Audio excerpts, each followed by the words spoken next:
जय हिंद दोस्तों। सार क्लासेज में आपका स्वागत है। जैसा कि आप जानते हैं, हम सार क्लासेज में विगत वर्षों में आरपीएससी और अन्य एजेंसी द्वारा करवाई गई परीक्षाओं के पेपर को विस्तृत रूप से व्याख्या करते हुए हल करते हैं। इसी कड़ी में आज हम food safety officer screening test 2019, जिसका एग्जाम 25 नवंबर 2019 को करवाया गया था, के पेपर को इसकी ऑफिशियल आंसर की के साथ हल कर रहे हैं। इससे पहले हम विभिन्न परीक्षाओं के 8 पेपर हल कर चुके हैं, जिन्हें आप चैनल की प्लेलिस्ट में जाकर देख सकते हैं या फिर इसी वीडियो के डिस्क्रिप्शन में लिंक दिया है। आज food safety officer screening test 2019 के पेपर का पहला भाग हल करेंगे और मैं प्रयास करूंगा कि जितना हो सके डिटेल में बताऊं। तो चलिए शुरू करते हैं आज का वीडियो। दोस्तों, यहाँ मैं ये बता देना चाहता हूँ कि इस पेपर में हम जो है सिर्फ जीके पार्ट ही हल करेंगे। तो चलिए शुरू करते हैं। क्वेश्चन नंबर 64, दुर्गीकरण के पुरावशेष किस ताम्रपाषाण युगीन पुरास्थल से प्राप्त हुए हैं? सही आंसर इसका बालाथल को माना गया है। बाकी की बात करें, आहड़, ये उदयपुर जिले में आयड़ नदी के किनारे है और यहाँ से रंगाई छपाई के ठप्पे भी मिले हैं। गणेश्वर की बात करें तो ये नीमका थाना सीकर जिले में है और कांतली नदी के किनारे है और साथ ही यहाँ से तांबे के उपकरण मिले हैं। बात करें गिलुंड की तो ये राजसमंद जिले में है, बनास नदी के किनारे, और इसे बनास संस्कृति भी कहा जाता है।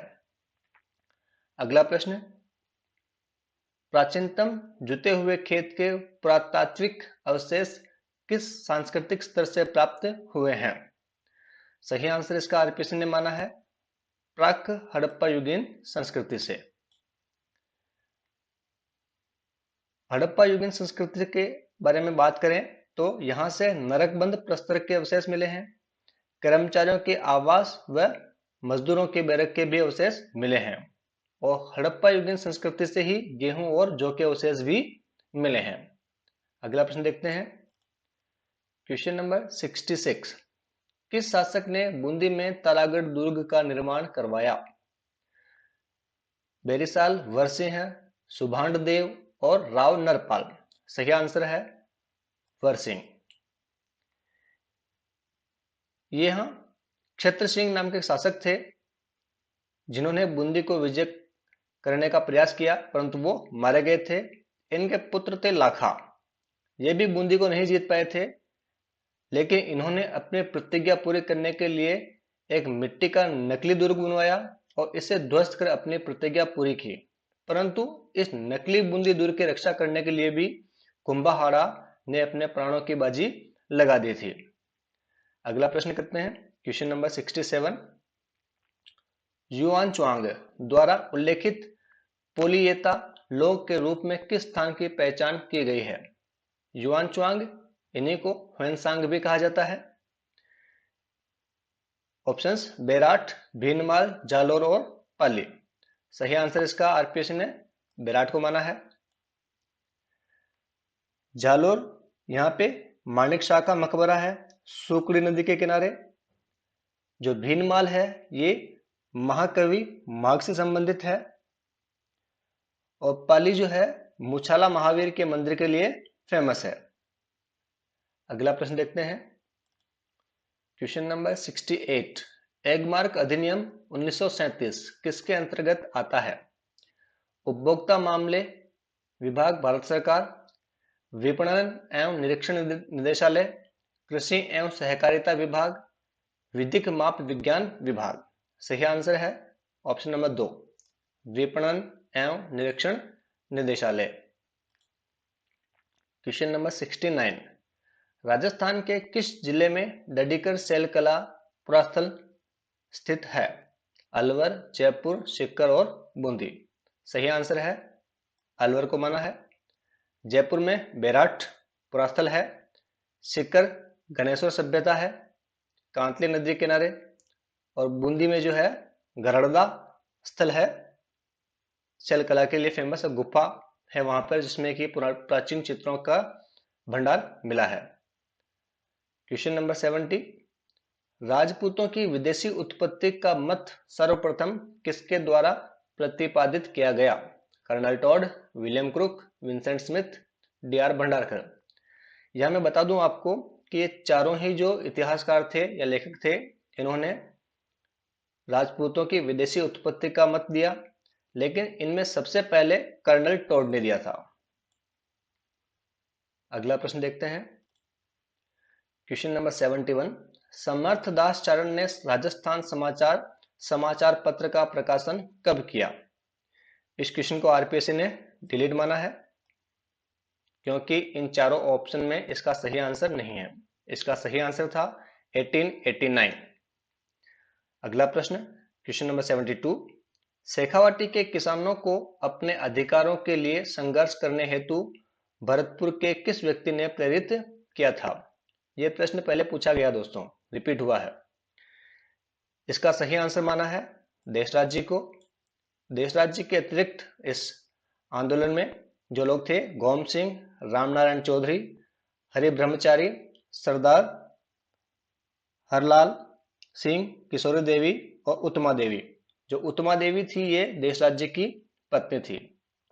इसके अतिरिक्त जो प्रश्न बनते हैं, एक जय सिंह किसान हत्याकांड था जो 1934 में हुआ, एक कुंदन गोलीकांड 1935 में हुआ, और एक खूड़ी गोलीकांड था जो 1935 में हुआ।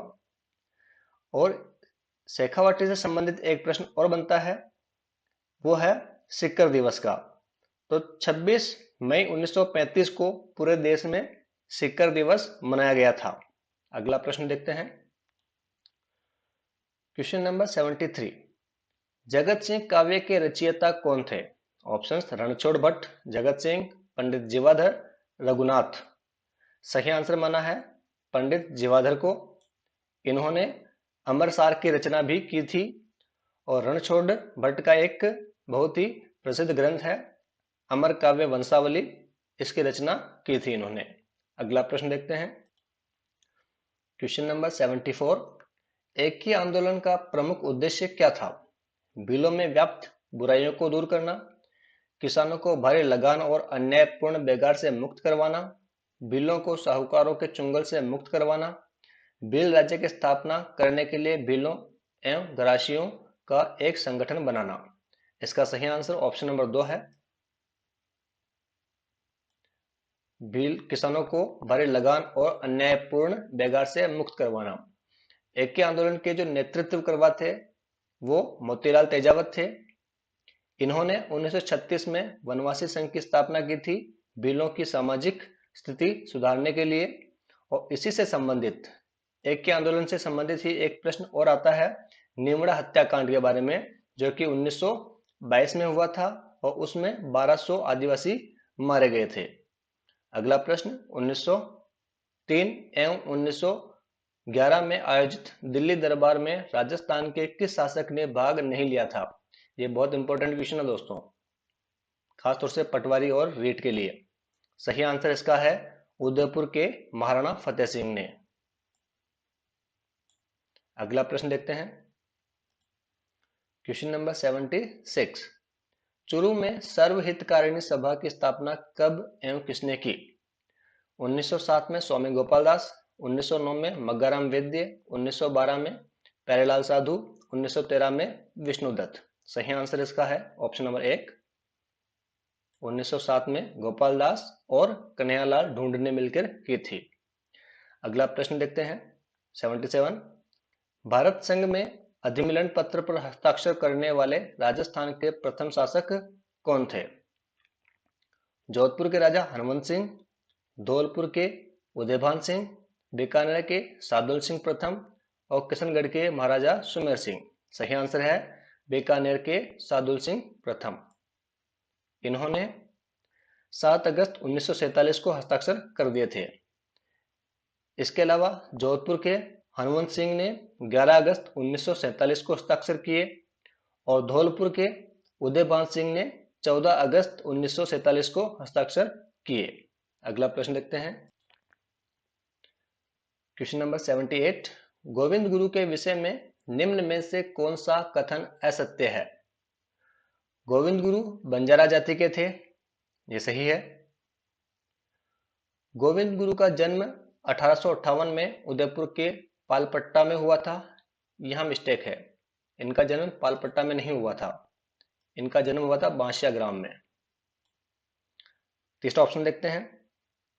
गोविंद गुरु ने बांसिया ग्राम में धूनी एवं निशान की स्थापना की, यह भी सही है। चौथा ऑप्शन, गोविंद गुरु ने बिलों को धर्म एवं सत्य के मार्ग पर चलने का उपदेश दिया, यह भी सही है। तो इसका सही आंसर हमारा हो जाएगा ऑप्शन नंबर 2। और करेक्शन करना चाहें तो क्या होगा इसमें, यहाँ पालपट्टा की जगह बांसिया ग्राम आ जाएगा।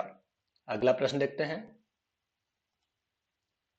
क्वेश्चन नंबर 79, रुकनुद्दीन, शाहदीन, रशीद और कासिम किस चित्रकला शैली से संबंधित थे? किशनगढ़ शैली, बीकानेर शैली, जोधपुर शैली, आमेर शैली। सही आंसर इसका बीकानेर शैली से संबंधित थे। किशनगढ़ शैली से संबंधित निहाल चंद मौर्ध्वज थे और आमेर शैली से संबंधित जो प्रसिद्ध व्यक्ति थे वो थे साहिब राम। क्वेश्चन नंबर 80, त्रिकुटाकृति का 99 बुर्जों वाला दुर्ग कहां पर स्थित है? सही आंसर जैसलमेर को माना है। गागरोन में, गागरोन दुर्ग जो है झालावाड़, इसे जल दुर्ग कहते हैं और ये विश्व धरोहर में भी शामिल है।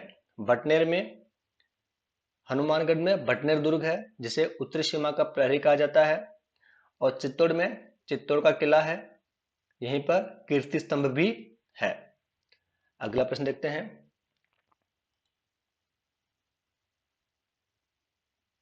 क्वेश्चन नंबर 81, कछवाहा राजवंश की प्रथम राजधानी कहां थी? सही आंसर दौसा।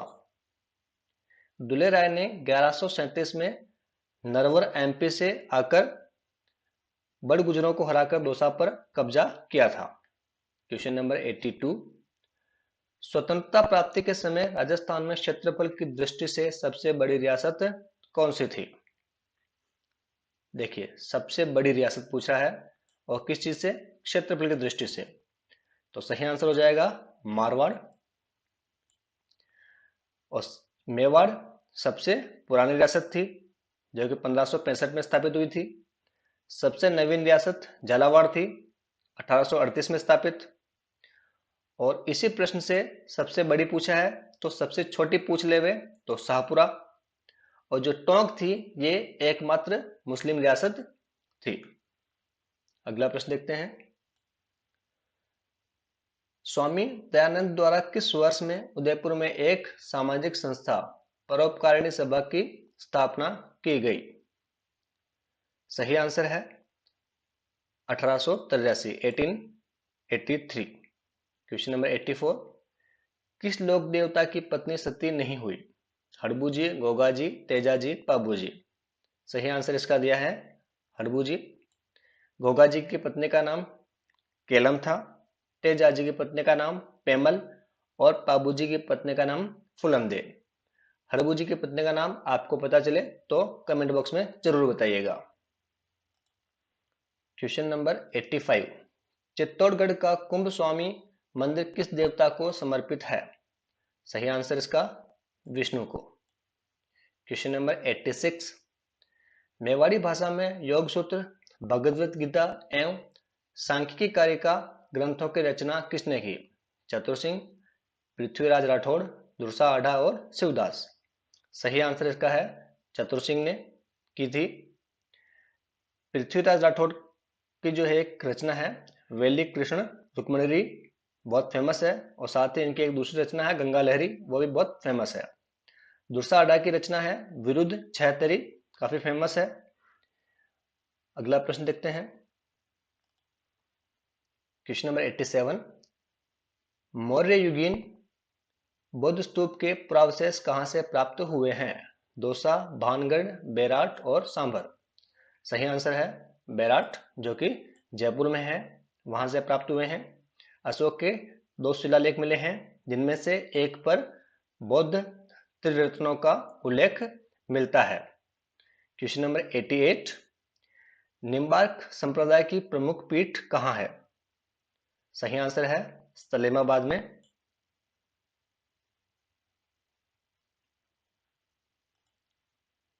जो निम्बार्क संप्रदाय है ये द्वैताद्वैत दर्शन पर आधारित है। इसे भेदाभेद या सनक संप्रदाय भी कहा जाता है। राजस्थान में इसका प्रचार परशुराम देवाचार्य ने किया था। और गलता में जो है रामानंदी संप्रदाय की पीठ है। अगला प्रश्न देखते हैं। धौलीदूब ग्राम किस संप्रदाय से संबंधित है? जसनाथी, दरियापंथी, दादूपंथी और लालदासी। सही आंसर इसका लालदासी संप्रदाय से। धौलीदूब में लालदासी संप्रदाय की प्रधान पीठ इनकी नगला में है। और धौलीदूब में जो है लालदासी संप्रदाय के प्रवर्तक लालदास जी का जन्म हुआ था। जसनाती संप्रदाय इनकी प्रधान पीठ जो है कतरियासर बीकानेर में। दादूपंथ की स्थापना दादू जी ने की थी। मुख्य पीठ नरेना में या नारायणा में। दरिया पंथ इसे की स्थापना दरियाव जी ने की थी। इसकी गद्दी जो है रेण नागौर में है। और जसनाती संप्रदाय की स्थापना जसनाथ जी ने की थी। तो दोस्तों ये था आज का वीडियो। अगर पसंद आया हो तो लाइक करो, शेयर करो और चैनल को सब्सक्राइब करो। और हाँ, नोटिफिकेशन बेल को प्रेस करो ताकि जैसे ही कोई नया वीडियो रिलीज किया जाए आपको नोटिफिकेशन मिल सके। फिर मिलेंगे एक नए वीडियो के साथ में। तब तक के लिए जय हिंद।